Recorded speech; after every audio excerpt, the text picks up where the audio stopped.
Goodbye Eri is one of the stories that ends and still doesn't feel finished. And that's why people either love it or hate it. In today's video, I'll be reviewing Goodbye Eri written by Tatsuki Fujimoto, the same creator who has written Chainsaw Man and Fire Punch. This is a complete one-shot, meaning it's a full story complete in just one single book.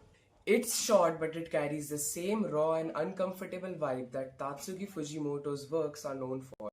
There will be spoilers ahead, so if you haven't read it yet, I'd recommend doing that first. The story follows Yuta, a boy who's obsessed with recording videos and making movies.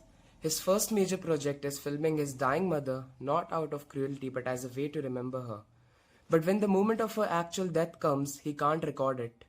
He runs away, and the movie ends in this strange, unserious explosion, something that completely disconnects the audience from what he was trying to say.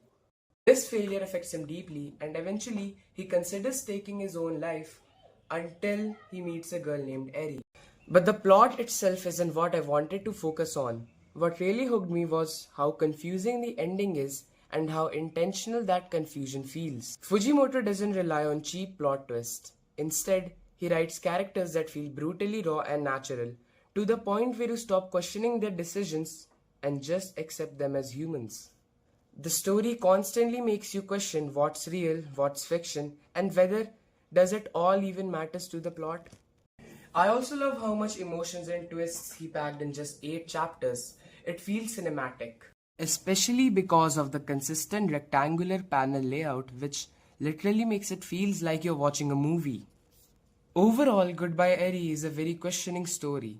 It stayed with me long enough that I had to search up for theories and other reviews after finishing it, just like the one I'm making now.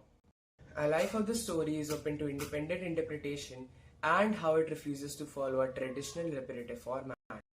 Being brutally honest, it's not for everyone, and parts of it might not even fully work for me. But that doesn't mean it isn't worth reading.